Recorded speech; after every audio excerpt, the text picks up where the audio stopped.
Remember, big energy. Wow. Wow. Yeah, wow. Whoa. Here we are.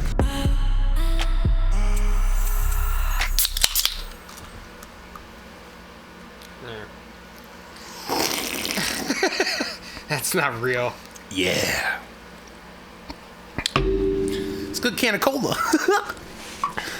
What's going on, guys? Welcome to our Popcast, episode 7. My name's Christian. And I'm Everett. And today, I think it's only fitting for the 7th episode we talk about the director of Seven, David Fincher. Yeah, I know. Good That just dawned on me. Ooh, I know. So that's what we're going to get to later on. I guess to start with like how we build into like the show. What the hell? Today's what? April 7th? 6th. Okay. We're about to film in 3 days a new short film that we have, which is kind of just a throwaway for Easter, just to kind of capitalize on some views for that holiday. There's not a lot of horror Easter films that I know of. Sure, you can find a few on YouTube. Can you think of any off the top of your head that you've seen? Like big budget ones? Just any. No, not really. I only know of one like years ago, and it always stayed with me. The company's called Fudio, and it's on the YouTube. Thank you. And it's on YouTube, and it was called Fudio or whatever Fudio? it is. Okay, so it's called. How do you pronounce your name? Called "The Easter Bunny is Eating My Candy." And I don't even want to get into it. If you want, look it up. It's actually a really good Easter short. I think I've showed it to you. They did it's something called Nighttime Bedfellow. Bedfellows, yeah, that was with the girl. They had some good horror shorts. That's like 2005, 2007 or so. These are kind of old. They were big. Then Crypt TV was big. And now it's Alter. Alter's huge. Yeah, no, you watch a lot of stuff through them. Yeah, I'm unfamiliar. It's pretty cool. We can actually. It's like a film festival submission on Film Freeway. Okay. So you could submit your film to be on it. Cool. Get you're potentially getting millions of views. Is that our goal? Are we going to do one? Get one on there? Yeah. I think we have a couple. Right now, Chris and I are sitting on about 8 projects. It's hard because when we put that much work into something, it's really difficult to be like, all right, we're going to sit on this and wait and not put it out, you know? Especially since what we're trying to do with the YouTube channel is put out as much content as we possibly can. So we spend like a week or two filming this awesome short, and then we have another 2 weeks of nothing going up to make the next one. You know what I mean? So I think that we need to bang out 3 or 4 shorts in a week, one week, just so we have a backlog catalog of stuff. Okay. So that's on the easier said than done. Things to do. I mean, it's often a hurdle. Yeah. Soda was a bad choice. I'm gonna be burping the whole time now. That's okay. Excuse me. Yeah.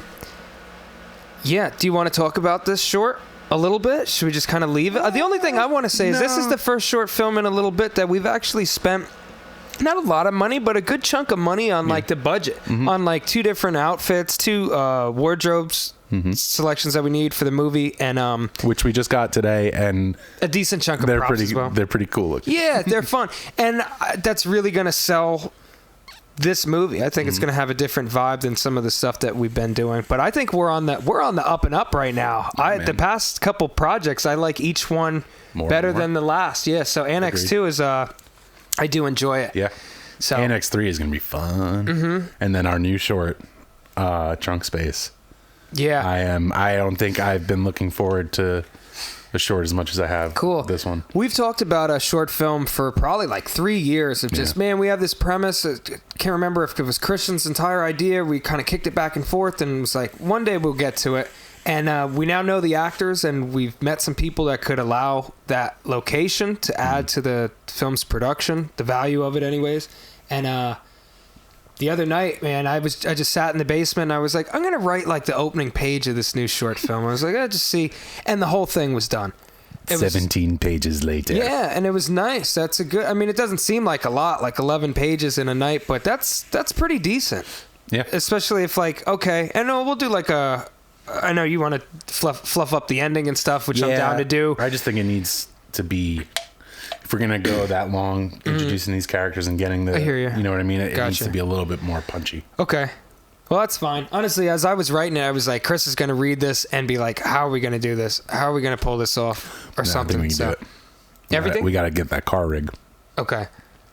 I'm a little nervous about that, putting the baby on it. The baby, aka the camera. We'll strap it down. Mounted on a car rig. Oh, God. Oh, remember shooting Dead County with the red on the car mount? Mm-hmm. Oh, God. We borrowed a buddy's red Raven, I think it was. And we had to put it on a car mount, and it was his car mount as well. Yeah, he blessed us with. Yeah. We rented good equipment for Dead County, and then production, Murphy's Law. It just blew up into an extra 5 weeks of filming, and we sent the camera and most of the equipment back already. And we're like, we got some reshoots, and a friend at an actual bigger production company in New York was like, oh, whatever you need, I'll lend it to you. And he gave us a good car mount. Angel. What a saint of a man. Angel. And yeah, I know. Christian was nervous, and I never seen anything so like it. It was just these thin bars. Yeah. Like, first of all, it was like a huge disc suction cup to the window, and parts of the car with like pressure, like, and it locks onto there, and then all these things to like hold the camera stable. It's fucking crazy. Still, it's just so much money dangling off the side of a car. And then like it's not. If it was me driving, like, I don't know, I probably would have drove too slow, but we had a. There's a lot of factors with that too. Yeah, the wind. Yeah. God forbid a fucking animal runs alongside the car to say hello. God, no. First time you ever see a grown man punch a deer in the mouth. You're like, you broke our camera. Damn it. God. Mm-hmm. I hit a deer not too long ago, and the body shop is so booked up I can't get it fixed until June. Wow. June 6th. Hopefully by June 6th, cars with dents are trending. Yeah, right. So you have the trendiest car on the road. Amen. There's a lot of deer out in Pennsylvania. They're just constantly, you share the road with them. Mm-hmm. I've noticed, though, over the years of living here and since I've gotten my license about 15 years ago, deer stop and look both ways now. They've adapted. They've grown. Not the one that I hit, though. No. He was a dumbass. Dumb dummy. Good luck with that car. Yeah. You should have death-proofed that car. Mm-hmm. Oh, you know what? Speaking of, today, I posted on the Twitter, today, 15 years ago, Grindhouse came out. Was it 15? Yeah. That's April 6, 2007. Interesting. I just rewatched Death Proof after our Tarantino episode. I think it was like episode 3 or 4, episode 4 of our podcast. And I was like, man, Death Proof got brought up. I was like, I'm gonna watch that again. And did not disappoint. I really like it. One thing I noticed in there too that's kind of crazy is there is so much notion of like I'm trying to think of like sexuality. That movie oozes sexuality, like with just the women, the dialogue, like obviously Tarantino's feet shots in there. Yeah. There is no nudity in it. Like sex is the main component of it, and it was the first time I noticed it where it was like, the themes of this movie are like overtly it's sex. Nothing. No gratuity, not any nudity, no breasts or anything shown throughout it. And it's crazy. Like it feels like almost like a Stanley Kubrick-esque approach to it where it's like, yeah, this is what it's about, but we're never showing it. Like the theme kind of Eyes Wide Shut weird, although that movie does show it a lot. There's 2 segues I can make from this. One is that since we're talking about Death Proof, Eli Roth is in that, and I just rewatched Hostel today while I was lounging. Oh, God. The second one is actually better, story-wise. The first one's all about a bunch of boys wanting sex. The second one actually has a better story. And the second segue is that you said it's very Kubrick-esque, and to tie in with Kubrick, we could talk about today's topic, which is David Fincher. Are we going to do it all? David Fincher's filmography? Yeah, why not? All right.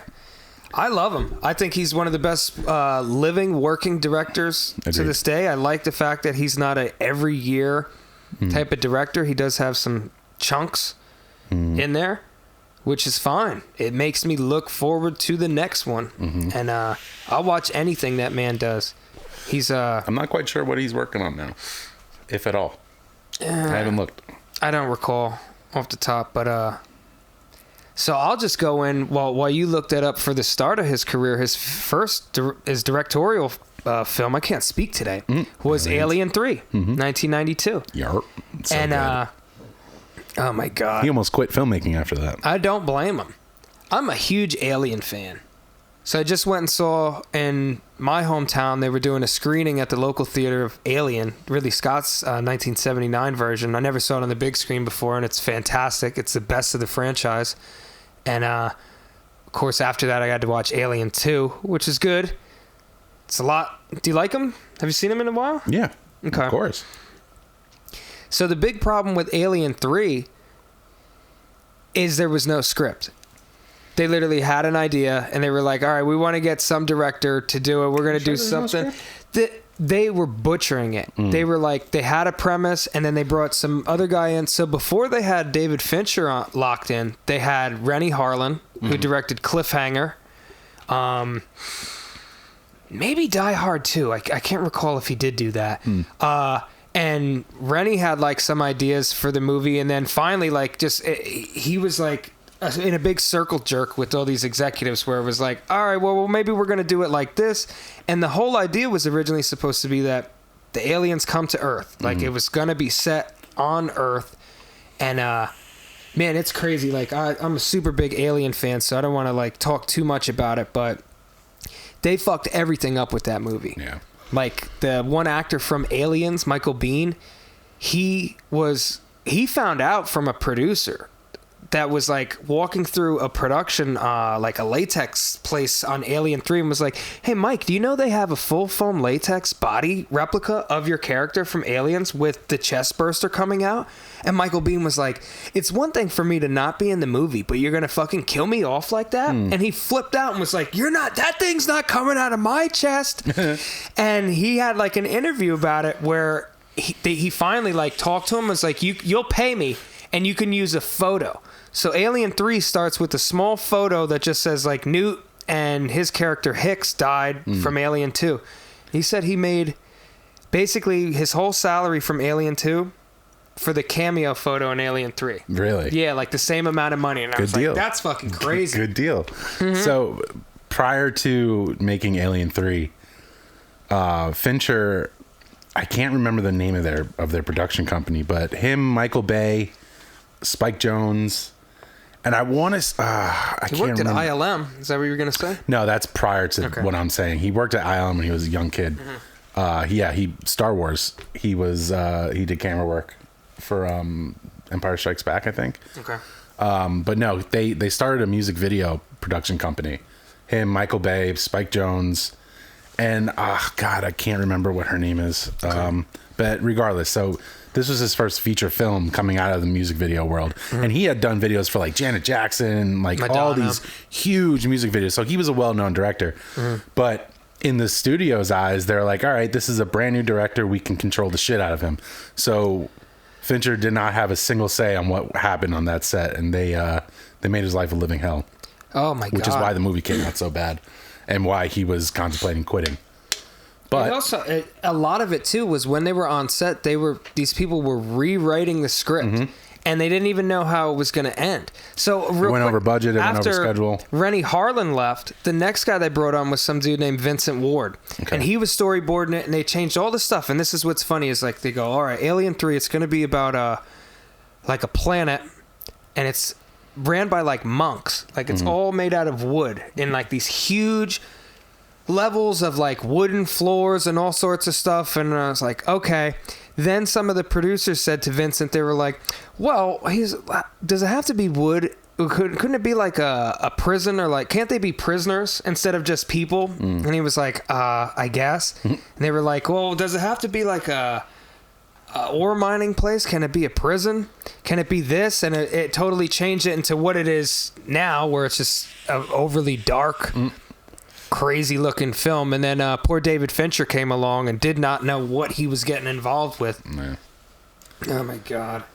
But I mean, if you got offered a franchise film like that, for your first for your directorial debut, crazy.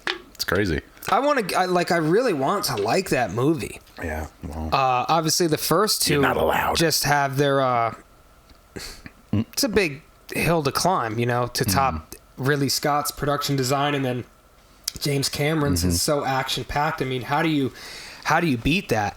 And honestly, they didn't even have like a good game plan. The fact that they had no script and they had nothing. The fact that it happened in general. They wanted a cash grab. Yeah, it was Fox. What do you expect? They're like, oh, we got to do something. Yeah. Another funny thing about Alien 3, I was looking up some stuff on it, is Sigourney Weaver shaved her head for it. That was like the first meeting with David Fincher. She was like, so how do you picture Ripley? And he was like, oh, bald. Like, so she shaved her head. And they had a stipulation in there to where after production, if they had to do reshoots, she would get a $40,000 bonus to shave her head.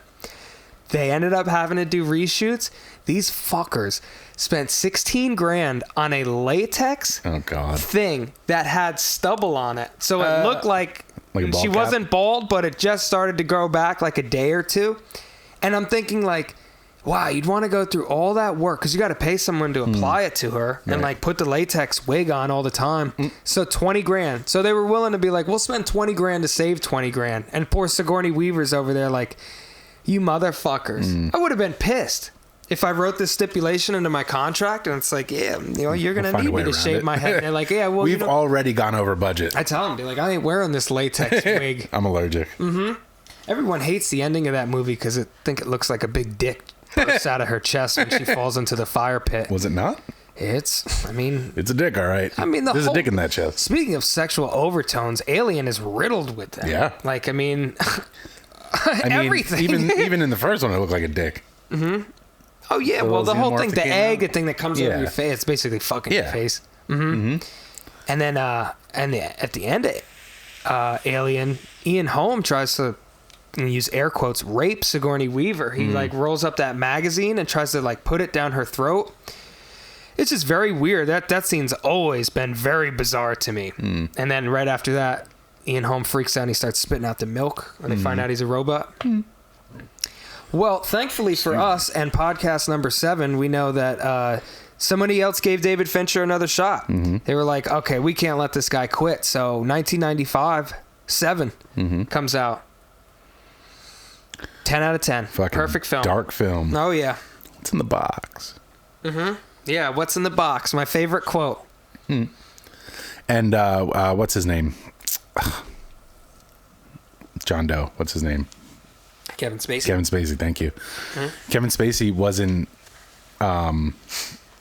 no one knew he was in the film. They didn't market it with him in there. So when he showed up, everybody, like, I'm assuming everybody who watched it for the first time were like, what? He's got a crazy entrance, too. Yeah. At the police precinct. Detective! Yeah. And I'd be like, Jinx. what? I would turn around. We're close to New Jersey. I kind of have that New Jersey act. Like, what? What the fuck, dude? Bloody fingertip, man. It's a perfect film. Great detective story. I know you brought it up how there was a mashup video of the Seven trailer and Matt Reeves, the Batman, and the similarities in it. Not a bad thing to mimic. And I kept saying, like, the new Batman looks Fincher-esque.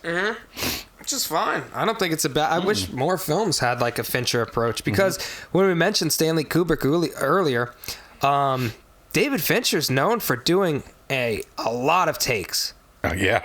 A lot of Kubrick-esque. takes. And exactly. Well, I mean, for anyone watching this, it would be like, well, what does that mean, Kubrick-esque? Well, Stanley Kubrick would fucking make you take takes. Do another take. That was good. One more. The scene in The Shining, the stair scene where she's swinging the back at Jack. Give me that. They did, I think that holds the record for like, 132 takes he made her do? He really wanted to make her that's insane. seem tired, and he really hated Shelley Duvall, so...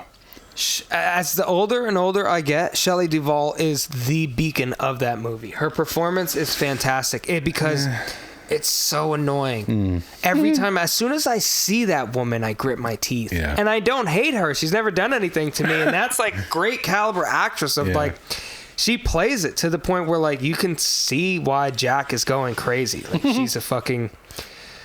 I don't even know how to describe it, but it's just... Every viewing it gets a little bit better. Yeah. I'm like, you know what? She does not get the appreciation she deserves because it's tough, man. Imagine filming a horror movie for 6 months and it's like you got to look scared every day. every day, the same energy. She was losing hair on that set, so I could only Kubrick imagine. really pulled it out It's of her. tough to just... If you haven't seen it yet, type up Shelley Duvall behind the scenes of The Shining. And, like, you get some glimpses of Kubrick just being a real asshole to her. It's crazy. What a nut. Yeah. Don't feel bad for her. Don't feel sorry for her. Oh, yeah. Oh my God.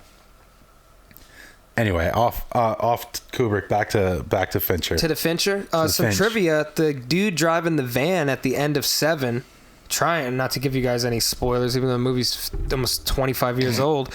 It's David Arquette's brother, I think, or cousin. It's one of the Arquettes that's driving the white van that drops off the package to... Is it the one that died recently? No, I don't know. I don't know that well. I just remembered looking up some trivia a while ago because I was... we were talking about like Scream 5 and I was looking up David Arquette and I was like... Ended up finding that out. Interesting. Oh, that's cool. Yeah. I don't have a bad thing to say about it. And we're 7 episodes into the podcast. Normally I rip movies apart, but I have to say 7's one of my favorite films. I think it's just everything about it. It's such a mature dark where, like, yeah, any film could be dark. Wrong Turn is fucking dark, you know. Leatherface is dark, but this was just not so much atmospheric, but the tone of the film, the source material, like, is a well-written script, like a case. I'm involved. I want to know what's going to happen, and it's fucking brutal.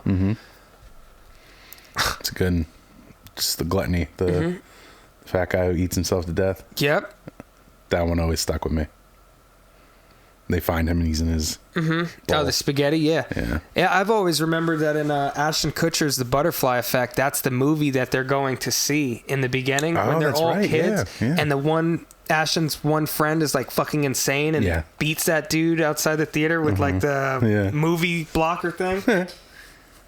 Yeah, that was funny. I think I saw Butterfly Effect before 7 and was like, what is this movie?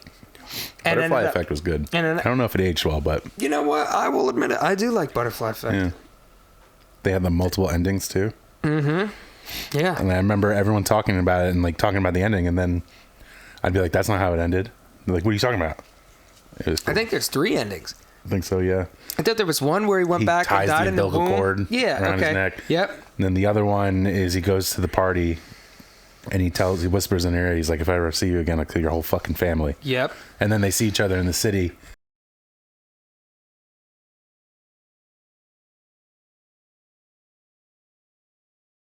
It's like, well, you know, destiny. Didn't Kubrick do that with wasn't it The Shining? Or he didn't like the ending, so he got all of the reels pulled and put the new ones in, the new ending. I forget. I don't know. No, I have no idea. That's new to me. I don't know if it was The Shining. It was something. I don't remember. But all right, so I guess moving on from 7, we have The Game. Okay, have you seen it? Michael Douglas? I've seen it about 4 times. Really? Yeah. You like it that much? I do. Wow. Yeah. I actually was expecting you to be like, I've never seen it. I liked the movie. It's good. What a twist. Yeah. Ending. It's insane. It's a little far-fetched. Agreed. The amount, if you haven't seen The Game, Michael Douglas and Michael Douglas and Sean Penn. And Sean Penn's his brother, and he goes through this. He sets him up to play a game, and then he gets denied from it, but he doesn't actually get denied from it, and all these crazy things start happening. This whole elaborate scheme, and then at the end of it, they reveal that it was just a game, and everyone's happy, and like Michael Douglas goes through the fucking ringer in this. It's basically supposed to make you appreciate life more, and like, you know, because Michael Douglas is a businessman who. It's almost like a version of Saw that you could sign your friend up for, and they won't get hurt. Hopefully. Where it's like, you know, because that was the whole point of Jigsaw. Is like, you know, you don't realize how precious life is until you're about to die. And that's kind of what they did to him is, you know, made him. And it was on his birthday. Yeah. Bro, don't ever do that to me on my birthday. But dude, it took like days. Didn't it? Wasn't it days, or was it through a night? I thought you've seen it 4 times. I can't remember whether or not. I can't remember like like how they structured it. It might have been through one night, but dude, a lot of shit happens to him. Because at the end, because they had the birthday party with him. Like, because then he like. That's true. Okay. So we've gotten to the bottom of that. 2 hours of him going through this stuff, so it feels like it's happening to him for days. But no, I think I'd give it an 8. I actually really enjoyed that movie. It was like a 7. There wasn't anything wrong with it. It's not exciting for me. Like, it's a good suspense if you want to watch a story. Hitchcockian, I will say, which is a great director to bite off of. I mean, Fincher's muses are both fantastic. If we're gonna go with Hitchcock and Stanley Kubrick, I mean, good lord, who else do you want? It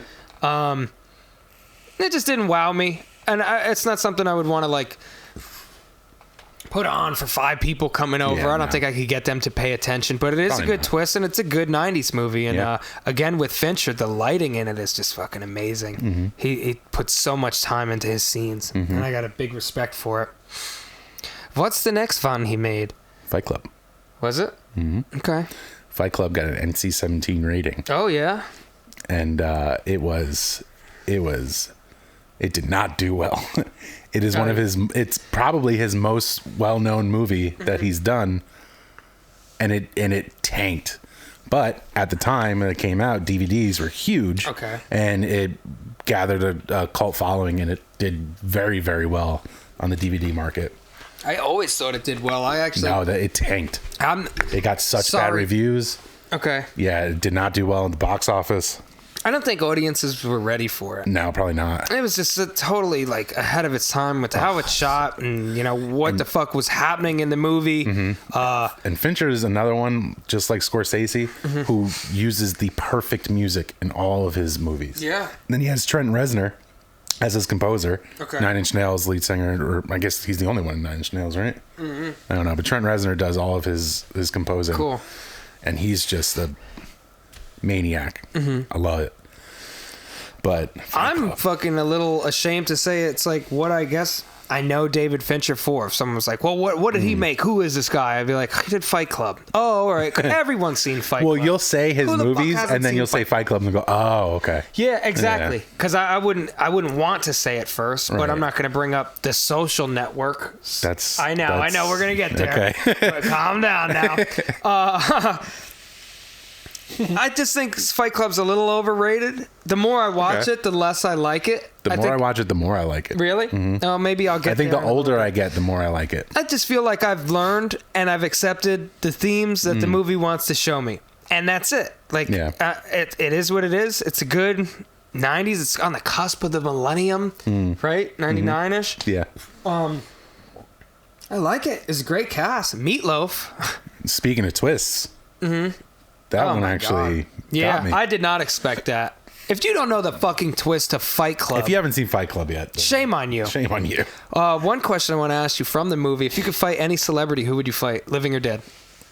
From the movie or in general? You, Christian, my friend. No. I'm saying celebrity from that movie. Who would I want to fight? Any celebrity. Oh. And it's just, they ask each other. Edward Norton and Brad Pitt are like, who would you want to fight? He says Gandhi. Oh, right. I forget who the other guy says. You go first. Do you have someone in mind? Pauly Shore. Really? I beat his ass. Oh. I don't know why. I love Pauly Shore. I don't know why. It just popped into my head, and I was like, I'm coming for you, boy. I like him, I guess. I don't know. I got nothing against him. Who would I want to fight? Yeah, Pauly Shore is probably not even my answer. It just seemed like a funny answer at the time. I don't know, dude. I'll think about it while we're going. You know what? I'll fight Harvey Weinstein. Yeah? Yeah. Now? Anytime he wants. Like 70 Anytime he wants. I don't care how he hasn't done any... Well, I mean, he might have been working out while he's in prison. You never know. Could be buff as fuck now. I don't care. I think that would only add to my character. Be like, he waited to fight Harvey Weinstein until he was ripped up. Like, yeah, maybe give him a chance. I don't know. I got to think about it. Okay. It was nice to see Helen Bonham Carter away from Tim Burton for a little bit. That's my favorite role of hers. Yeah. She's great in it. Yeah. Slide. She's a nut in that movie. Yeah. Like, perfect casting. Yeah, but then when you go back and realize that she's been Martha dealing Singer. With him the entire time, and why she's giving him all of like the attitude that she's giving him, it's definitely a movie that you have to rewatch. Because once you know what's going on and then you rewatch it, you pick up like subtle nuances of what they do, and it's just fucking beautiful. The scene where they get into a fight outside the bar, they don't get into a fight, but he says, hit me as hard as you can. Yeah. Fincher went up to what's his name? Dude, I'm terrible with names lately. Brad Pitt? No, Edward Norton. Edward Norton, thank you. No. He whispered in Norton's ear, and he said, I want you to hit him in the ear as hard as you can. And he's like, are you sure? He's like, yeah, just do it.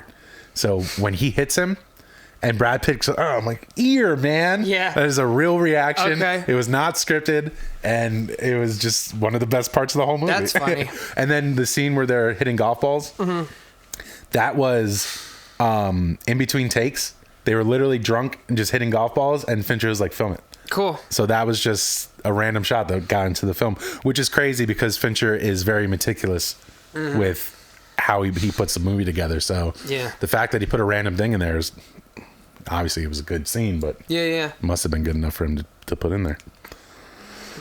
I'll give it a 9. I give it a 9. Yeah, I don't think there's a lot wrong with it, but you know, it's just how many times can I watch it? And what am I really going to take away from it? Other than like it's got a good cast, it's a great story. I think it was a book. I'm trying to think. Chuck Palahniuk. Yeah, I forget the name of it. It wasn't Fight Club. Okay. It was. I can't remember. All right. I'll never forget that ending. The last scene with the song, with the Pixies. Yeah. Where is my? I can't remember how they did it, but the Chinese version of the movie, they completely changed it. Okay.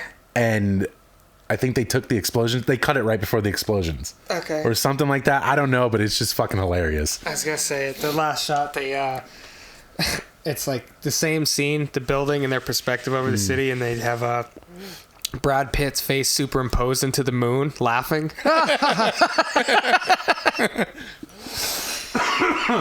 Okay. All right, so I mean, 9.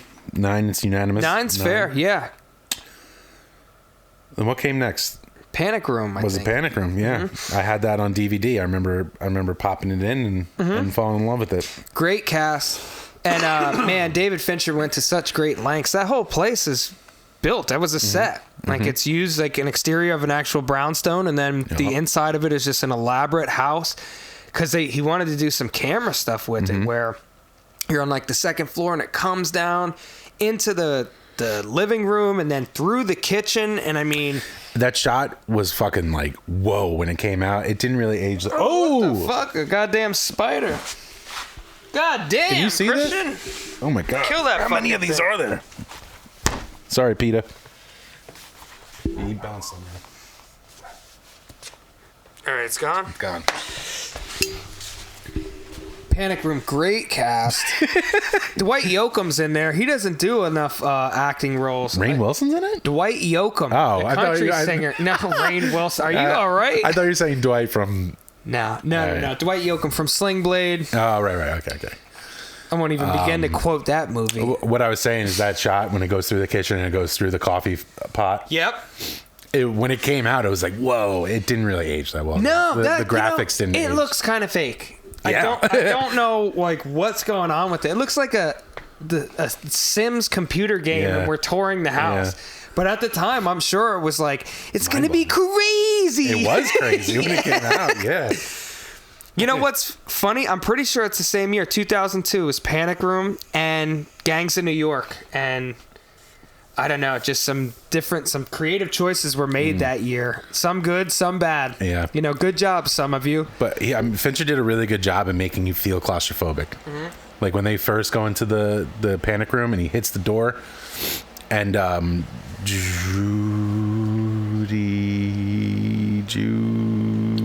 Hello, Clarice. I know who she is. I can't think of her fucking name. This is bad, dude. I think I have some. Her name rhymes with Rhodey Moster. Jodie Foster. Yeah, Jodie Foster. Jodie. And she's like having the panic attack. She's like, please open the door. And it gets tight on her as they're talking and not paying her any attention. And it just makes you feel fucking crazy. It's a great PG. Is it PG-13? I believe so, yeah. Okay. But I love it, man. I think I like it more than most people would appreciate. Young Kristen Stewart. Diabetes. It's the diabetes. Yep. So what you're saying is I'm stronger than him even with the diabetes. What's that from? I don't know. Always Sunny. Okay. Why do you keep saying diabetes? Is it Forrest Whitaker? Yep. Okay. I was trying to think. I was like, I'm making sure. Jared Leto has cornrows. Yep, he does have some dreads in it, and he gets Braids. his. Yep. It's a good movie. It is a good movie. I really do enjoy it. I wish I could go into greater detail, like talking about some of the production with it, but I would just say, like, give it another shot. Yeah. It has aged pretty well, aside from what he was trying to do with some of those long shots. But from a production standpoint, cool. I mean, it's just it's insane what this guy's doing. And then after that, was it Benjamin Button? No. What came next? I don't know. Pull out your phone. I want to remember, because I want to give my brain some calisthenics right now, because I feel like I'm losing it. It'd probably be Zodiac next, like 2007. Oh, that's right. Yeah. Okay. Zodiac was fucking phenomenal. Mm-hmm. I think I've only seen that once. Really? It was just long. I would gladly rewatch it. Hell, I might rewatch it tonight. I think it's Jake Gyllenhaal, Mark Ruffalo, Robert Downey Jr. Mm-hmm. Is that it? Yes? Yep. Okay. Yeah. Man. Fucking stack cast. Okay, so there's a scene Again, another Robert Downey Jr. stole the whole show. Oh, yeah, he was great in it. Everybody was really good in it. Yeah, Gyllenhaal was great. For me, the scene that stands out is it's a beautiful sunny day with, like, a couple out by the lake or something, and the Zodiac killer comes a-knocking, and he basically, like, bounds them on their stomachs. Mm-hmm. With their hands and legs behind him, and he fucking stabs her, like, really slow. I think it's like one stabbing the guy and then stabbing the girl, and it's fucking scary. So one quick fun fact. Fun fact about Moida. Fincher never uses real blood. Okay. So if you go back and watch any of his movies, maybe Fight Club is different, but if you go back and watch Zodiac, any of the blood in that movie is all digital. Really? Yeah. And it looks fucking good. Cool. You would never know, but he uses digital blood just so that he can, again, meticulously place it be where in control of what it does. Cool. Yeah, man. That scene has always stuck with me. And then Gyllenhaal, he's like, most people don't have basements in California. I do. Yeah. And that whole tension of him going down the stairs in that creepy ass basement. Yep. Okay, that movie. That has the tension that's parallel to what Tarantino did at the ranch. Yeah. With Bruce Dern. Yeah. Where nothing really happens. I know there's no monster because it's an actual. The film is grounded in realism in the story and in the setting. Like, I know nothing overtly unbelievable is going to happen.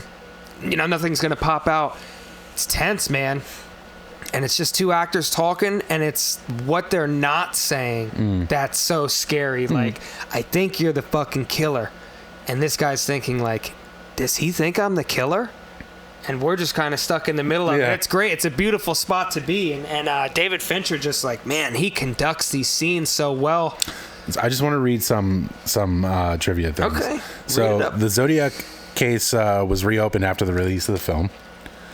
The murder victims' costumes were meticulously recreated from forensics evidence that was lent to the production.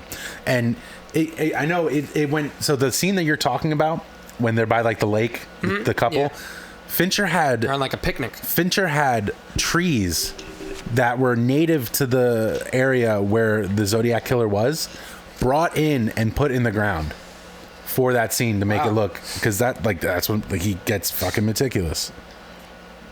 Good for him. More trees. The producers hired a private investigator to track down the real-life Zodiac survivor, Mike Magoo. Mm-hmm. David Fincher said, hey, can we do something about that big yellow light in the sky? They said, that's the sun, David. Yeah, let's move it. Yeah, he said, well, just give it. Yeah, I'll move it. Give me 3 hours. I'll move it over there. What's his name in it was fantastic, too. I can never remember his name. This is the one I forgot. John Carroll Lynch. Okay. Fantastic. He's a great actor. That whole scene of him when they go to his job. Okay. And he has a Zodiac watch and the whole interaction between them. The camera work and everything. I know that film as well as I should then. I think it's probably the film I watched the least by him. Yeah, I'd agree. Sometimes I go back to Alien 3 just for a good train wreck. I'm probably going to watch it soon. Yeah. You should rewatch Zodiac.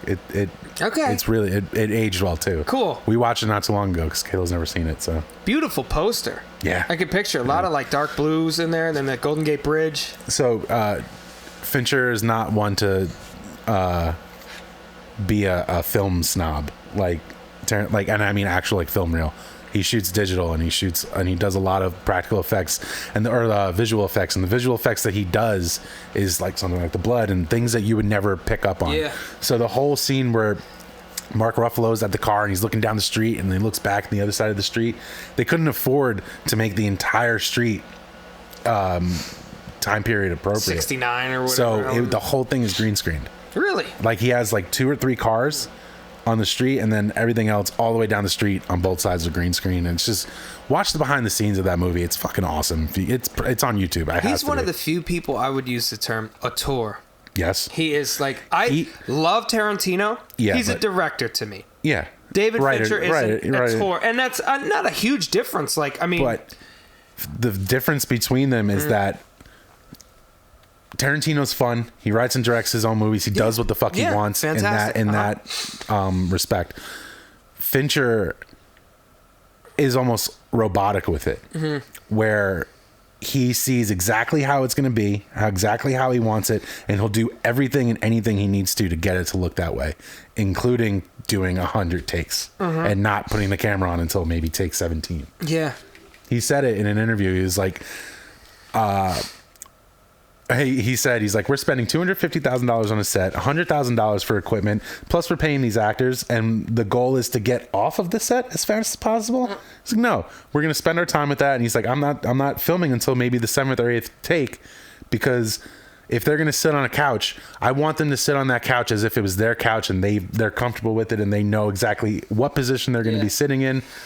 And I mean, it makes sense. It's something like coming in and throwing the coat on the couch. Like if you live somewhere, you're going to sit on the couch differently than if it's your friend's couch. Yeah, for instance. Right. But I mean, and that just... Yeah. And it's awesome if you have the capability of doing that. That's where the big budgets come in.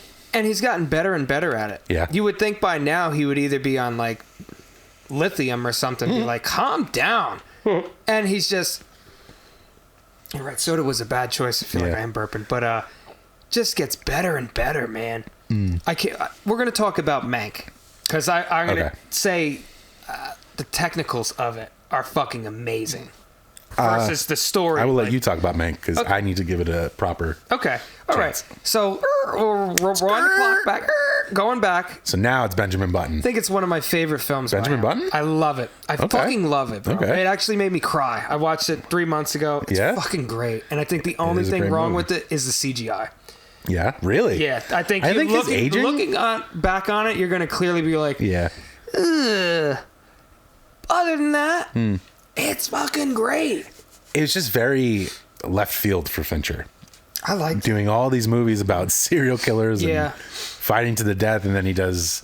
It was a good movie. It's probably on the lower end of my list of Fincher movies, but I'm a sucker not for saying it's bad. For a good romance movie, like the whole love theme of just like doomed love, I should say, is very interesting to me. Of I'm aging this way and you're aging backwards, and for a very brief time, that's what the build up to the movie is. Right. Is we want this to work out. I would say it's probably one of the greatest romance movies to be made. I would put it on par with Casablanca. That's how much I really love it, because it's very rare I'll have to rewatch that we get these characters that we want it to work out for them. Most of the time, in a Seth Rogen movie, I don't give a shit if she ends up with the girl he knocked up. I mean, it's not a love story. Some stoner that gets a girl pregnant. Great.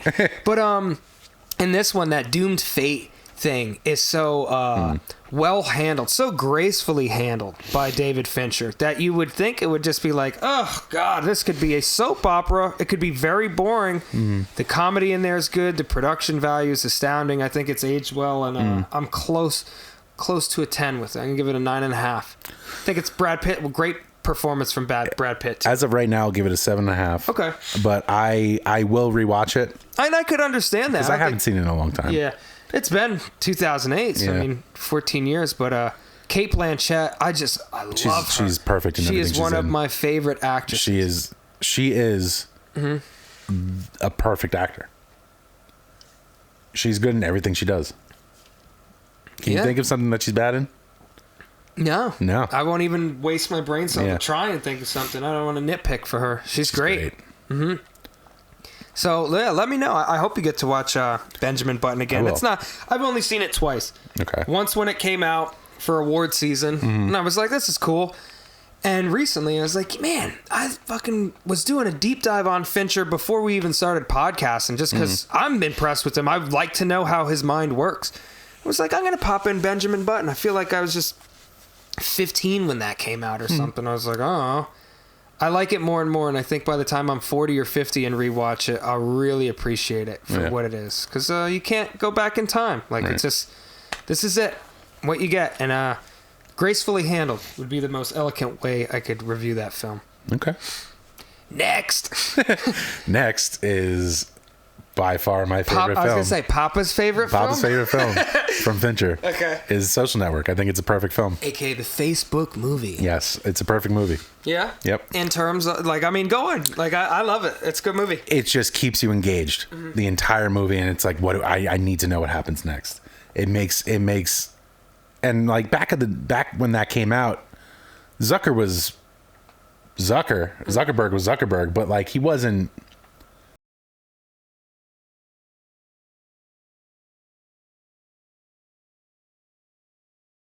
Aaron Sorkin wrote it, and I think Jesse Eisenberg acting a Sorkin script is a perfect matchup. The dialogue's good. Yes, yeah. And for Jesse Eisenberg, the way he speaks, perfect. Yeah. I think Justin Timberlake was the weakest link in that movie. However, I think it's his best performance I think I've seen him in. I like Alpha Dog. We just watched it. Is it bad? Oh my god, dude, it's so bad. It's bad. I loved that movie when it came out because I was a teenager. Yep. I feel like. Yeah, I know. I was like, oh, this is ultra violent. It's badass. These guys like smoke pot and they just curse all the time. They're fucking cool. And then we rewatched it, and Kayla just walked away. Wow, it was Ben bad, Foster's dude. the best part. Ben Foster is one of the most underrated actors in Hollywood right now. Did you see that trailer? Yes, I did. Oh, it looks What's very the name good. of it? The boxing movie? I think it's The Survivor. Ben Foster plays a Jewish boxer during the... Yeah, it's I think 2 linears where he fought other concentration camp. Right. And then prisoners. He becomes like a actual professional boxer, right? Yep. It seemed like. Oh my god. I've been really saying good. He will win. The trailer is like 4 minutes long. Too long. Yeah. That's HBO's problem. Yeah, I mean, but dude, I trust HBO for whatever they do. I'll watch it. I really hope he gets an Oscar nod. If not for this, something coming up. He's one of the most overlooked actors. Him and John Hawkes, who I've brought up quite a few John times. Hawkes? John Hawkes is in Identity. He plays the motel owner, Marcy May. He played a cult leader. He was in 3 Billboards Outside of Ebbing, Missouri. Played Frances McDormand's husband. Why can't I picture his face? I just literally watched both of those. He was in Winter's Bone with Jennifer Lawrence. I mean, you gotta just look him up. But he's a great, like, Michael Shannon, Timothy Olyphant, kind of like good actor, good in everything you put him in, and he's just kind of in the background. Okay. I know you know him. What was his name again? John Hawkes. Hawkes. He's one of my favorite acters. Yeah. Just, and everyone's seen him. Look. Okay. Damn, now I'm getting derailed off of the fuck we were talking about. Social Network. All right, yeah, to bring it back home with that, I give it like a 9. Okay. Because I know how much production Fincher went through. Like that opening scene, the dialogue between the girl and Jesse Eisenberg, like it's... You've mentioned it to me before. And you hear the conversations going around and just the camera work. Aaron specifically Sorkin is a genius when it comes to writing. He specifically made it very loud in the bar, so like it was realistic. It was how it would sound like if you were actually in that bar. And like even the background actors, you would think that like if you're working on this big production that you have background actors and you just say, all right, do your thing. He moves them in such a meticulous way, like, and each take he does, he remembers where they were and like how they need to be. It's just fantastic. And another CG thing in that is Armie Hammer is not a twin, so he played both roles. Winklevoss twins. Yeah, that was crazy. And just, dude, Jesse Eisenberg, that is my all-time favorite role of his. I think he was born to play it's Zuckerberg. a great role. That's probably the role that I know him for. I think another weak link in that movie is, what's her name? Rashida Jones. Okay. I don't know. It's just something about her character. She was a little too, like... Okay. I don't know. I can't describe it. But, I mean, again, it wasn't that bad. But if I had a nitpick... And then... It might seem strange, but the only thing I really hate about that movie is when Andrew Garfield is in his deposition and he is like, I didn't know whether it was going to be warm or cold, so I dressed for both. That one line, I don't know what it is. I just fucking can't stand it every single time. It sounds silly. It sounds very. I was waiting for you to bring up Andrew Garfield. I was like, he gets better and better in each film. Yeah. I haven't seen his two most recent ones. I think one's on Netflix, and the other one is him being like an influencer. Okay. With Ethan Hawke and Uma Thurman's daughter. Her name, something Hawke. That's a new one to me. I know him from the most recent films. It's obviously did the new Spider-Man. He did. I just watched that the other day. Okay. I finally did. He did Tick Tick Boom. That's he was the one nominated that's on Netflix. for Best Leading Actor. I thought it was fantastic. I haven't seen it yet. Love it. And he also played Jessica Chastain's husband in The Eyes of Tammy Faye, which she just won Best Actress for, which is great performance. How can you remember who won after the Will Smith smack heard around the world? I'm actually surprised that we haven't mentioned that at all. I kind of wanted to stay away from it because good. literally I was like, if you couldn't go on any social media and scroll without seeing at least 9 of them. 9 memes about it. Yep, I agree. All right, we're better than that. On to the next. Anything else with Social Network? I would watch it again. I've only seen it twice. I don't think it's a movie I have to rush back to, but I do think that in terms of like a metaphor for David Fincher's filmography, it's like a very fine wine. It's aging well. Yes. Really well. So we're watching, I don't know if we're going to continue watching, but we watched 2 episodes of, what the hell's the name of it? I'll tell you in a second. It's the new show on... Showtime. Littering in. It's a new show on Super Pumped. Okay. With Joseph Gordon-Levitt, and he plays the CEO of Uber. Okay. And they are trying to make it like The Social Network, and like there's so many little like Fincher-esque things that they do, like the intro sequence and everything like that. Dude, it is bad. Why are you watching it? I was just very interested. I wanted to see it. And I mean, I continued watching it because like following the story, it's interesting. Okay. But dude, the writing, it is fucking atrocious. And like, I don't know if it's Joseph Gordon-Levitt's fault or if it's just the script and how they told him how to do it. But dude, it is not hitting hard.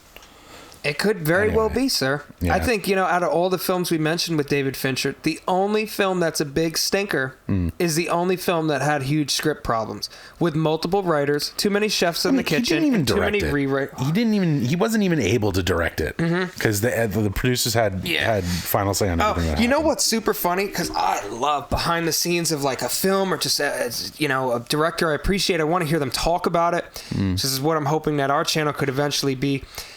There's a huge thing. It's called like the Alien Legacy. It's like a 9-disc box set. And they did all these interviews and behind the scenes thing.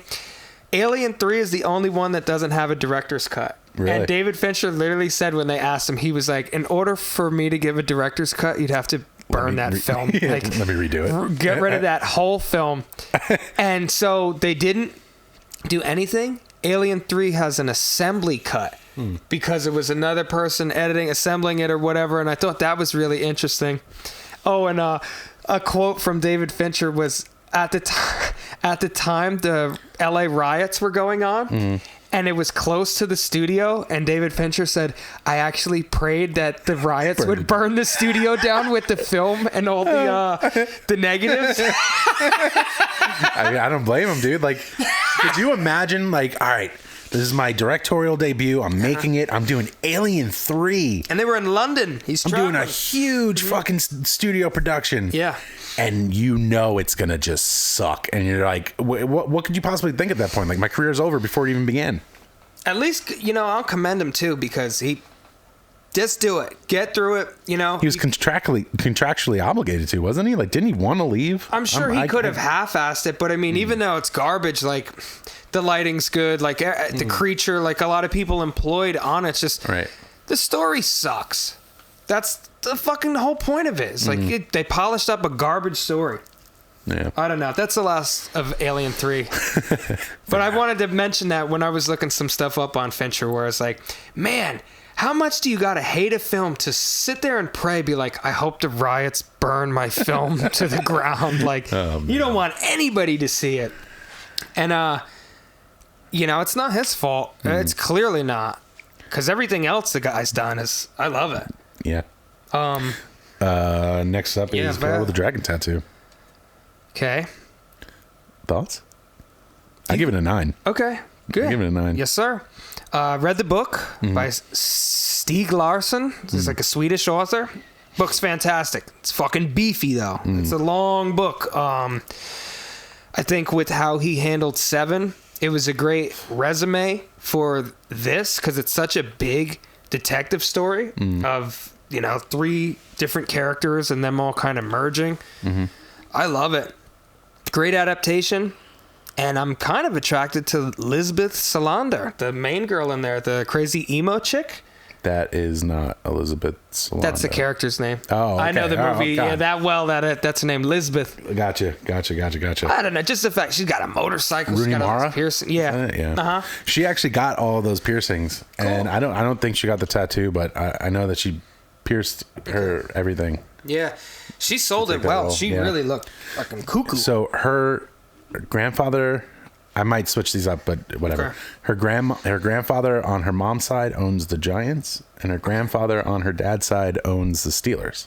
Oh, okay. Interesting. Yeah, so the Maras are. I hate baseball. Uber rich. I love golf. Yeah. Obviously, you're not a golfer. Yeah. So another Fincher film that has a crazy amount of CG in it that you wouldn't even know. Go on. So, and spoiler alert if you haven't seen it yet. Oh, but fuck you. It's a movie thing. Watch these movies. When Skarsgård crashes, there's no fire. All that fire is fake. Okay. And she's not even there. She's in front of a green screen with the gun and everything. Oh, like that. wow. It's Do you recall why they did it like that? Just a recall? I don't think it might have been a budgetary thing, or it could have just been Fincher being like, I want this to look a certain way that we're not going to be able to bend fire the way I want it, or something along those lines. But no, I think it was Daniel Craig's best performance. Oh yeah, okay. Outside of 007. Mm-hmm. Skarsgård was obviously fantastic. Yeah, man, he really plays that role. Family of actors, right there. Disturbing. Yeah. I can't really think of a bad thing about it, but it's a very mature film. This is not like, hey, let's gather the boys and we'll watch this murder movie. I could see some people being bored with it. I was not. No, it was great. I thought the book was fantastic. I didn't see the other films, like the American remake. I did see one of the other Swedish ones. Girl in the Spiderweb. There's a whole trilogy of it. Yeah, it's the girl who plays with fire. Girl who kicked a hornet's nest, the girl who played with fire, and the girl with the dragon tattoo. Okay. And I know I haven't read all of them, but I would be open to. And she was fantastic in it. Yeah. Mm-hmm. Great movie. Mm-hmm. Give it the 9. I'll give it a 9. So next up, and I haven't seen this yet. Okay. It was Netflix's first original series, House of Cards. No. Haven't seen it? Nope. I haven't seen it either, but apparently it's fantastic from what I've heard. And it was Netflix's first big budget original content. Okay. And kind of put Netflix on the map. I'm not sure. I know he didn't. He directed the pilot and he produced the whole series, I believe. Okay. I don't know if he directed any more, but I know that he was a big piece of it coming together. So since neither of us have seen that, let's move on. Mm-hmm. The next thing he did, let's see, Gone Girl. Another 9. I give it an 8. Okay. Fantastic author. The source material, her name's Gillian Flynn. I think that was her 3rd book. Sharp Objects, Dark Places, and then Gone Girl. Holy shit, man.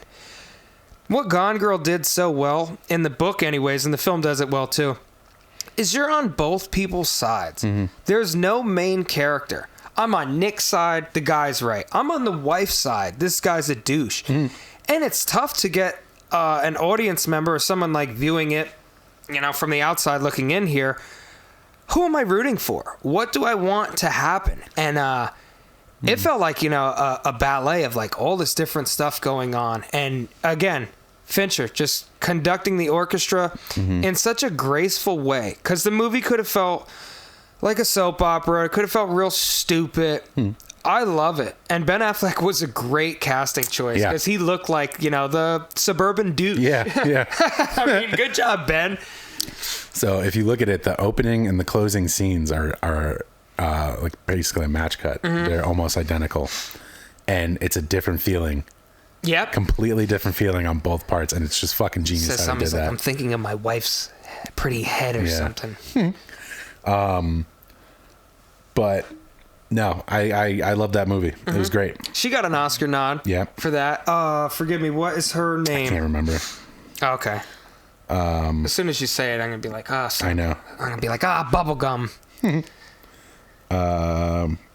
Rosamund Pike. There you go. Yeah. Yep. Fantastic. Yeah. Neil Patrick Harris is a very odd casting choice. But he did so good. He was such a little creep. You kind of hated him. I changed my answer to the Fight Club question. He's who I want to fight. That might cause some problems. Oh, boy. Yeah, man. I like Fincher's odd casting choices. In Fight Club, get me Meatloaf. Yeah. All right, in this, I want Neil Patrick Harris. And what's his name is in it too? Medea. Oh, Tyler Perry? Tyler Perry's in it. Medea. My God. Ugh. Crap. He's the detective, right? Or the lawyer. He's his lawyer. He's his lawyer. I mean, it's good in that. Yeah, no, he was. I don't know. I don't really know too much, like, you know, trivia things about Gone Girl. Yeah.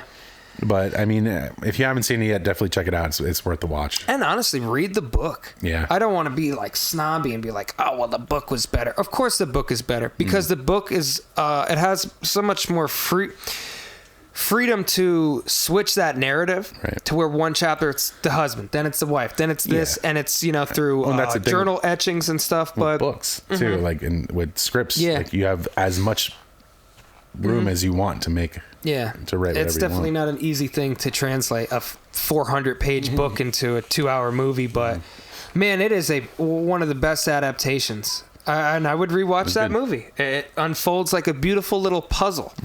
Most of his movies do. The Game. Yep. Where it's like, well, what is going to fucking happen at the end of this? Yeah.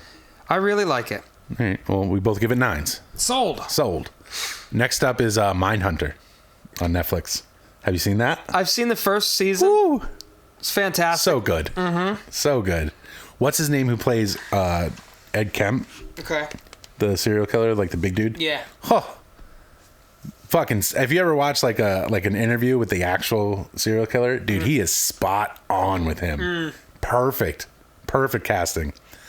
The show was fun. I know that he directed. I know he directed the pilot. I don't know if he did like 3 episodes. Did he do 3? Right, all right, somewhere around there. And he produced it, and it was just fantastic. And like another thing that Fincher does, and he's known for, is like the fact that he does so many takes.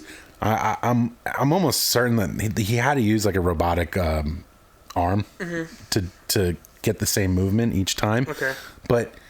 There's a scene, I don't know what episode it's in the first season, where he's talking to one of the FBI women, and it goes through like this shelving, and it shows everything. He loved the guys taking one take. He loved the girl's other take, and he loved something else, and he literally put them all together. Yeah. And like he knew it in his head that's what he was going to do. Cool. He that's the beauty of going digital too. And doing all those things, just having the control. But that show was great, man. The dude who played Manson in Once Upon a Time in Hollywood. Yeah. Okay. I don't remember them meeting Manson. I like I said, I only saw the first season and I dug it, but it was good. It's not big onto like too many cop serial killer shows. Like I said, for me, man, season 1 of True Detective, it will not be topped. It's just holy shit. And, I only saw the oneer that you sent me. Yeah. Where next week I'm bringing it over. I just take the damn DVDs. Okay. I mean, I have HBO. It's on HBO. Well, I don't know. Yeah, it's probably on HBO. Yeah. And I will tell you, wasn't it an HBO show? Yes. You do not have to bother with the other 2 seasons. I was told that, I heard. where it's like, really, don't waste your time. And it was like, yeah, but I'm big into film and stuff. I'm gonna watch them. Did you watch both? I've seen it all. Yeah, and Mahershala Ali is in one of them, right? Yeah, he has the 3rd season with Stephen Dorff. How was it? Stephen Dorff's in it? Yeah, it's junk. Really? Yeah, the production was good. The problem is that I don't know when producers will understand this, is if they're doing time jumps in the pilot episode of Mahershala Ali's character at 30, and then we see him at 50 and then at age 70, no matter what happens in the fucking show, you take the tension out of it. I know the character's okay because we just fucking saw him at 70 years old. So it's just, I didn't dig it. And it was just, they're all trying to top the first season. They're not being they're being crazy for crazy's sake, not because the story needs it. Was Amy Adams in one of them? Was it Amy Adams or? She might have been in season 2. Yeah, with Colin Farrell. She's a cop. I can't remember. It's Rachel McAdams. Oh, it's Oh, really? Yeah. Oh, interesting. She used to be my crush when Red Eye came out, 2005. Yeah, that too. Yeah. Oh, she's just adorable. Speaking of Mean Girls, it aged well. We just watched it like twice. Yeah, it's great. It's such a good movie. I lend this guy movies. He doesn't watch them for years. We're watching Mean Girls twice this week. What? Listen, you broke my trust when you gave me Moonstruck. Just kidding. You should see the movies that this guy gives me. Oh, they're campy. I give you the campy ones on purpose. No. What was the one with animatronics? I didn't even finish it. No? You gave me that Nicolas Cage Willy's Wonderland or something, or Willy's Land. Willy's Wonderland. I got 30 minutes into it, and I he doesn't say anything in it. It's kind of a waste of a Nicolas Cage role. That's why I didn't give it another hour. I was like, I cannot watch this. I'm picky, man. Now I'm just noticing, I'm like, I don't like newer movies. Like, just the new stuff that comes out, I don't enjoy it. Other than like David Fincher and a few, Wes Anderson, Christopher Nolan, who I got a couple bones to pick with, there's not too many directors out there that I really, really like. Okay. And that's my story. That leaves us with Mank. Are we just down to Mankey? Yep. Okay. So I actually tried to watch it today. I was very tired, and I fell asleep about 10 minutes into it. Dang, man. I can't say anything about it yet. Okay. I did watch it. I will say, in terms of production, it's probably his best. There's so much stuff in there that's faithful to like Hollywood's heyday, which I appreciate. Like, I like old Marx Brothers movies. I like older 20s. I could watch a silent movie or whatever the fuck. And, I'm always like, can we make the movie black and white? When you put a color grade on anything, I'm like, well, you're like, oh, I don't know if this scene looks good. I'm like, well, how's it looking black and white? Everything looks better black and white. You don't have to worry about lighting. I was actually thinking, what do you think of this Easter short? No. Black and white. No. Fuck you. There's so much color. It's Easter. That's what would be funny. All right. I did notice, though, that he did an effect on the audio to where it sounded as if it was coming from an actual movie from the time. Oh, it sounds so good. It sounds bad on purpose. Right. The grain and the distortion. A couple times as the movie goes along, you'll see, and Brad Pitt calls it cigarette burns for like an editor's thing. Right. A little doop up in the corner. Let you know to change the reel. Yeah. Which is a great little thing. And man, I'm just, in order to pull off a movie like that, you have to appreciate what you're depicting and know about the material. And you could tell he's a big film buff in that regard. Maybe not overly snobby, but it's beautiful. I love it. Have you ever seen The Artist from like 2011? No, I haven't. Okay. It won right? Best Picture? It won like 5 Oscars. It won Best Actor, Best Director, Best Picture, and it was nominated for Screenplay. And I don't think the actress, because normally that's like the top 5 for a movie to get the top 5 Oscars. So it did win 3 of them. I love it. That's almost a 10 out of 10 as well. But you have to like black and white.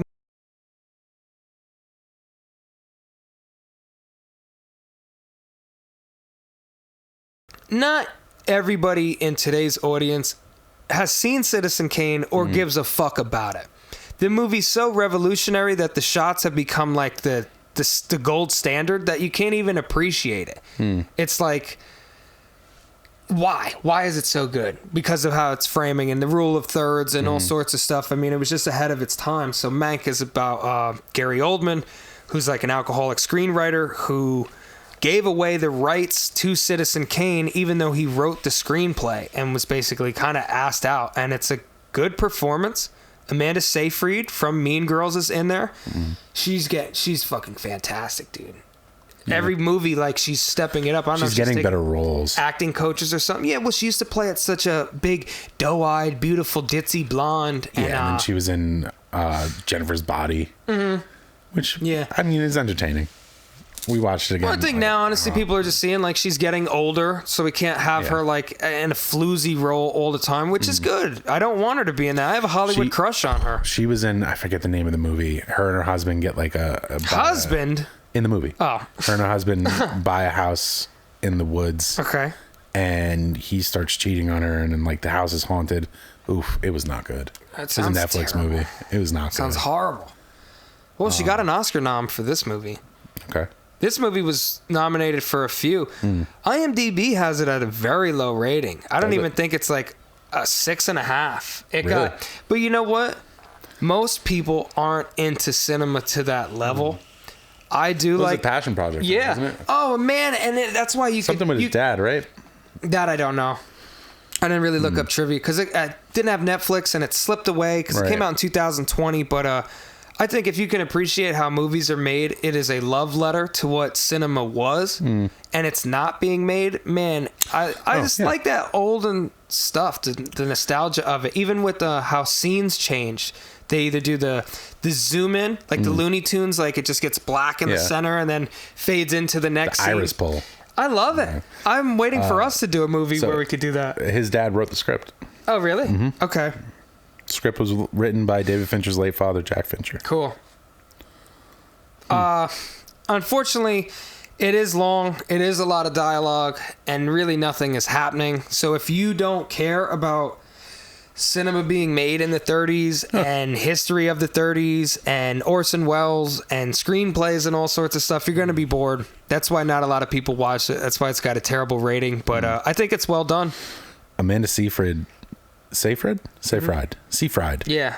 Amanda Seyfried told Collider that David Fincher made her shoot one particular scene approximately 200 times for an entire week just to get it perfect. She didn't even have any lines of dialogue. I'm curious of what scene I want to watch. Interesting. Yeah. He so one thing I noticed is there's a scene in there, which by the way, the lighting is just gorgeous. The shadows and everything in it, I love it. Fincher always has great lighting. Always has every film. Every frame is perfect. But I will say it had to have been a lot easier to do with black and white, because you can get away with a lot. Yeah. Yeah. So like a lot of like first time filmmakers, like film school students will do black and white because it's easier to light. This was the first movie by him where I really noticed he shoots a lot of his angles from like down low. Not like a crazy Dutch angle or anything, but it's like almost like it's shot at the actor's waist. He does like some tracking shots and just, we're looking up at the characters. Citizen Kane, he wanted that really low shot. And it's one of like the most notorious things about the movie.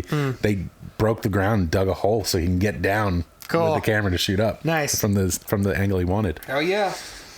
Sometimes you got to dig a hole. That one scene when they're in the house and the kid's outside playing in the snow, and just the forced perspective on him through the window and like the framing within the frame is just it.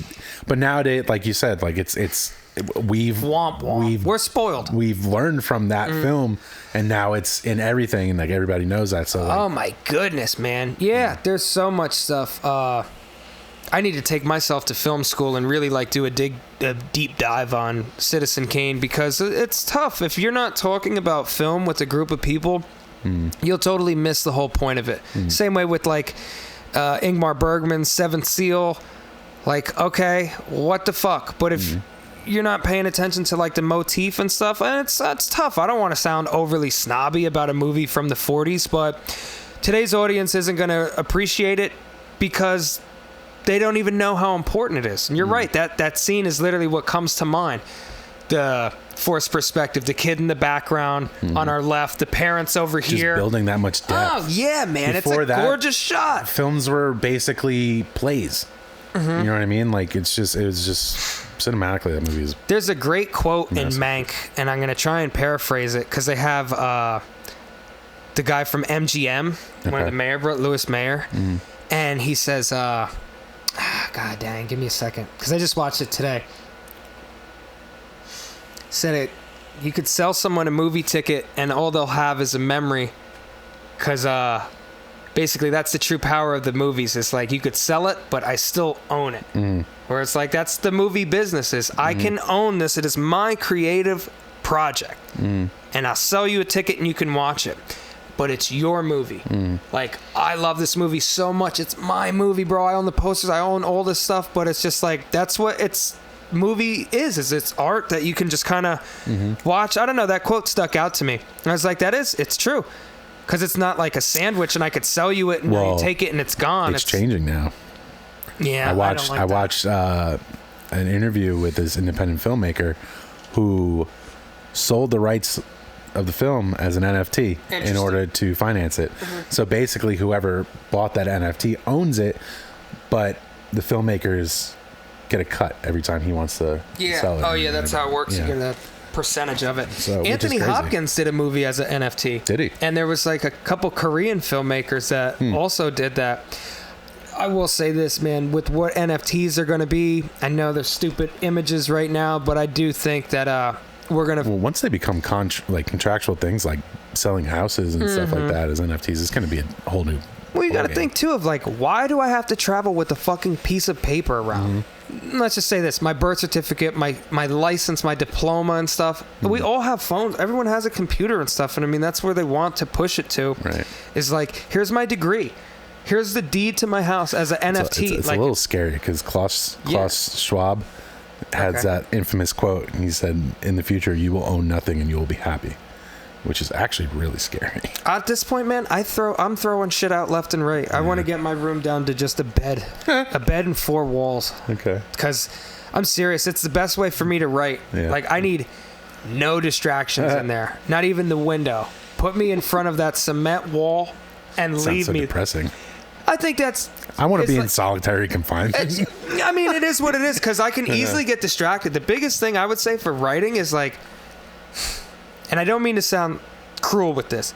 Directors have it easy because I've sat there and I'm like, well, how the fuck am I? Like, who are these people? Because you haven't even seen them. We haven't filmed it yet. So it's like, who? I don't know.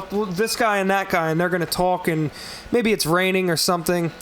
And then my job gets easier. I bring it to you, and now I have someone to talk to about it. It's so hard for me to pitch you like a 15-minute thing. Or imagine an hour-and-a-half movie where it's like, okay, now the opening scene is very important because on page 90, we're going to do a callback to it. And we're going to make it full circle. And it's, I don't know. I just get distracted sometimes, like with writer's block, staring at the blank page. And it's like, I don't even know. I don't know what the fuck to do. But it always naturally comes. And I like writing for you because I've always used to written for myself or for like a filmmaker I've never met in hopes of selling it.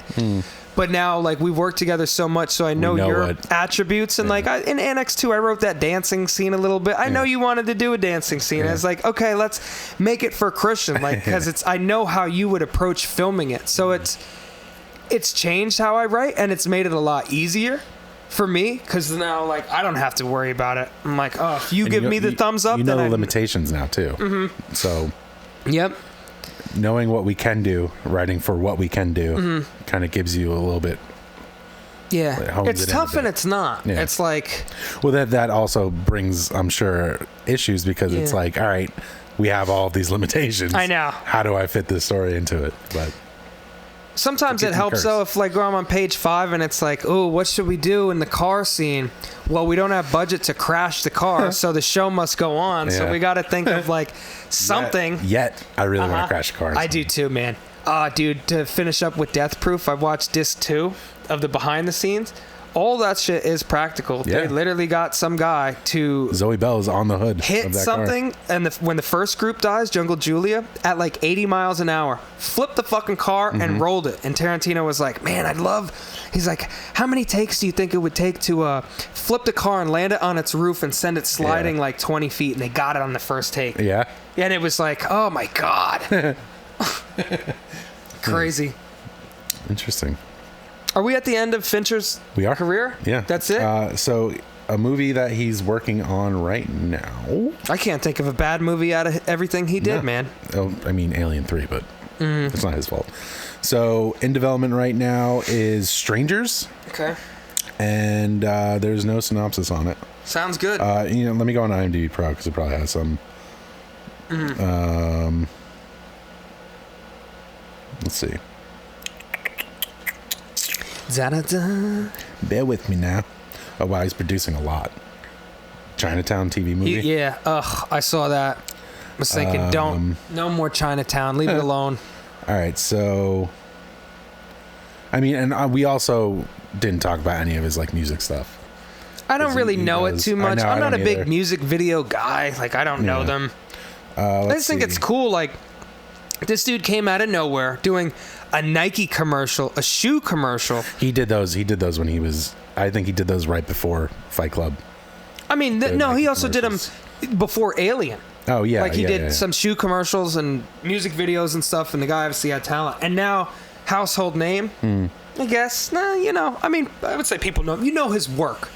What dude younger than 30 doesn't know Fight Club? No one. Exactly. All right, so Strangers, a murder plot hatched by two men who meet on a train, is considered to be a joke by one of them and dangerously real plan by the other. I think that's a Hitchcock remake, Strangers on a Chain. Originally, it was Jonah Hill and Brad Pitt. Really? Yeah, who's attached to it now? That was fucking like 7 years ago. I don't know if there is anyone attached. Let me see. Nobody? No, nobody yet. It doesn't have anything. I don't know who this is. Zoe Helen Boyle? I don't know what that is. Yeah. I should have got out of it. And then here's one other that's in production right now, I think. No, they all can't be good. I don't know. Strangers, I guess that's it. Oh, The Killer. He's directing, which is in production right now. An assassin begins to psychologically crack as he develops a conscience, even as his clients continue to demand his skills. It kills me that he does not have an Oscar. Ooh, Michael Fassbender. Okay. Tilda Swinton. I mean, I said ooh to Tilda Swinton because she's another one on the list of great actors. She's amazing. Kellen Rood. Did you see the Suspiria remake? I did. She plays a 50-year-old man. Yeah. Like, what? I mean, she played fucking Bob Dylan. That was Cate Blanchett. She also played him, I thought, didn't she? Did she? No, it was just Cate Blanchett. I don't know. You're right. Okay. You're right. She killed that role too, though. The last thing, I guess, I just want to ask you this because I keep seeing like a YouTube ad for it. What do you think of the trailer for the fucking Ambulance with Jake Gyllenhaal, the Michael Bay movie? Dude, it looks... You didn't even have to tell me it was directed by Michael Bay. It looks terrible. It does look terrible. Embarrassingly so. Like, whoever cut that trailer did not do a good job. I want to know what deal with the devil Michael Bay made. Like, give that man some dignity back. Good Lord. I mean, for what he does, he's the best at it. Explosions. Yeah. No context, just... He said something like 2 weeks ago and was like, yeah, I'm not going to lie. We tried to do as much practical stuff as we could in Ambulance, but some of the CGI looks like shit. And your boy, the Shazam director, David Sandberg, I think, he said something to him on Twitter, like basically retweeted, and it's kind of like, don't suck all the shit to the production, like the CGI people and the effects guys. Like, they probably had like a month to do it. And fuck you, Michael Bay. Yeah. Like, you'll get the shit CGI we give you. Yeah. Go to Hulu then if you don't like it. I don't know. Yeah, I'm getting tired of these, like, one low. Jake Gyllenhaal's been on a downslope for me for quite some time. Since Nightcrawler and Nocturnal Animals. Oh, Nightcrawler is a perfect movie, too. I haven't really liked anything he's done. The Antoine Fuqua movie. What was it? Where he was in the call center. I liked it. What the hell was that called? I can't think of it. Yeah, you know? I don't know. I enjoyed it. The Caller or something? I don't know. I think that for it being in one location for practically the whole movie, it kept the momentum going. But I don't know. It wasn't like a perfect film, but it was entertaining. The Guilty. The Guilty, yeah. The garbage is what I call it. Yeah. So that gets a thumbs down. And Ambulance, I don't know. I don't think I'm going to watch it. I just can't see myself. I'm tired of him. And Michael Bay, like those Transformers movies. I don't know. I'm just not into these popcorn action movies. Yeah. Did you see the new Bad Boys? Bad Boys 3? I didn't see it. Terrible. Was it? Yeah, horrendous. I have to look this up because it's killing me because I'm pretty sure it's what's her name who did Hurt Locker. Her name's Catherine Bigelow. Catherine Bigelow. I'm almost. She did. No. I'm And almost then she did Zero positive Dark she 30. was in Fincher's thing? Okay. She might have been. I think she did Near Dark, which was like a horror movie in the 80s. So she might have been linked up with Fincher. Yeah. Fincher. Propaganda Films. Okay. That's what it was. All right, Cool. so let's see who was involved in this. It was. What is this? Oh, it went right to Fincher. Come on, bruv. Come on, bruv. Google it. Oh, I am. This would be the part of the show where Uma Thurman's like, I love that comfortable silence. Two people can just shut the fuck up on our podcast. All right, let's see. Lay it on us. Hold on a sec. Fill in the silence. Talk. You got to read faster, man. I'm trying to look up to see who is in it, but it's giving me names that I've never heard of before. And I'm almost like positive that Michael Bay and Spike Jonze were a part of it. Okay. Well, then, completely off topic, but in the topic of film, something on Twitter was going around where they said Tom Cruise might be in the new Doctor Strange movie, The Multitude of Madness. Oh, as whatchamacallit, Iron Man? As an Iron Man. I said, how cool would it be if they showed an alternate Avengers and they got Eric Bana back as Hulk? Because he never got a chance to develop his. Like, technically, Edward Norton's 2008 Hulk. It's not part of the canon. No, it's not, but Norton's that's the closest that he Norton's got to. is. Yeah, and then the Eric Bana thing is like so. Or is it the opposite? Is Eric Bana's... I don't remember. One of them are actually... Eric Bana has no mention of any Avengers floating around in there. No. The end of Edward Norton's Hulk is him at a bar, and Tony Stark walks in, and he's like, "Hey." Which one was that? 2008 Incredible Bana's? Hulk. Yeah. All right, then he's the one that's in the his movies in the canon. No, I'm sorry. You said Bana. I thought you were gonna say Norton. Edward Norton's. Oh, okay. Yeah. Eric Bana. That was Ang Lee directed that, and it's just. Yeah. Oh boy. All right, so I mean, what do you got for us? I'm not seeing anything about Spike Jonze or. I was almost positive they were in it, but apparently they're not. All right. I thought Spike Jonze was a lot younger than David Fincher. So I was like, oh, I didn't know that they worked together or whatever. But, I mean, if they did, they did. Cool.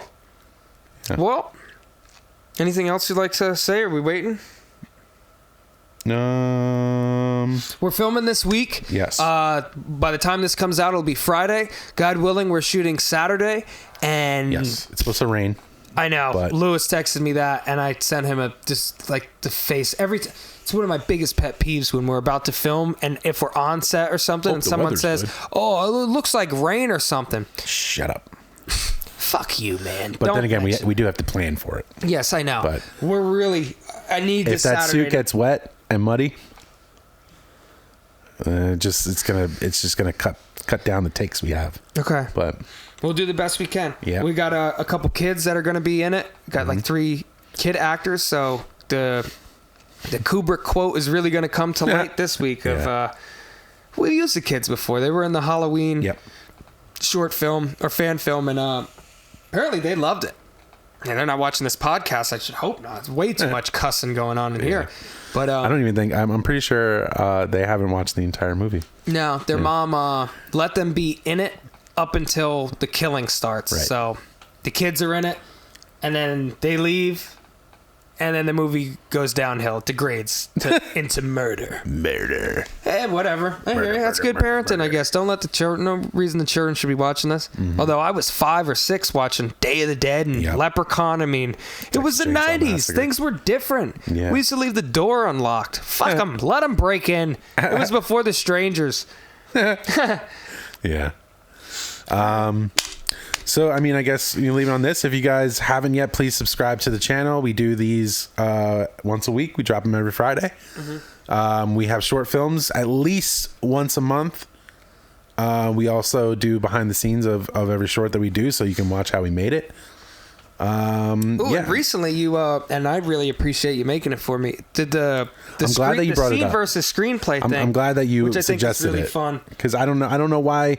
Because you see them all the time on like Instagram and stuff. If you follow like filmmaking hashtags and stuff, I never thought of doing it. No, and you brought it up, and I was like, oh, that's a really good idea. I was actually hoping, could we do one for Dead County? And like all my I'm currently looking through all of. You need to resend me the script so I have it digital because I only have paper. All right, I'll do it. That one might be a little difficult to do. The All Men Could Be Monsters one might be cool. Yeah, I mean, I could probably do that. Yeah, because man, it's just some of it like it comes out better than what's written. Right. I feel like sometimes because there's no. With our screenplays, there's no other Hollywood executive like gonna read it, so I'm not trying to like fluff it up. It's literally like the actor walks out of here like. That always happens though. Like when you're on set, ideas are flowing, and like you try something that's in the script that you wanted initially, and then maybe it doesn't work, or maybe you see it while you're on set of how it could be different. So it's just always fun to see how the final piece differs from the original script or how spot on it is. Yeah. Because sometimes you'll be reading these scripts and like the dialogue is just perfect, which is a nod to the actors in it. Yeah. For Annex 2, I like what John and Guy did with the dialogue and like kind of broke it up. It was like pretty much what the script was, the same like as, you know, Guy be pompous, you're the boss, and kind of talk down to him, but it seemed more fluid. The way I wrote it would have been more robotic because I was trying to give exposition. Like in the screenplay, guys like, and maybe you could fix this door. It jams. Well, yeah, we got to convey that information to the audience. Like, otherwise it's like, why doesn't John just open the fucking door and run out? It's jammed. So, little stuff like that. Yeah. I don't want to be writing about a door locking, but to convey the story, we must.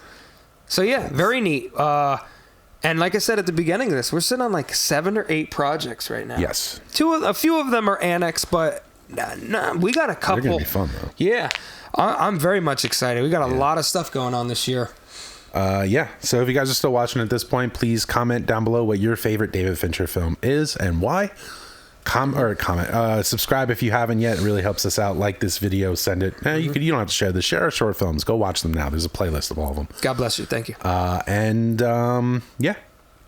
Links down below for Dead County. If you haven't seen it yet, you can watch it.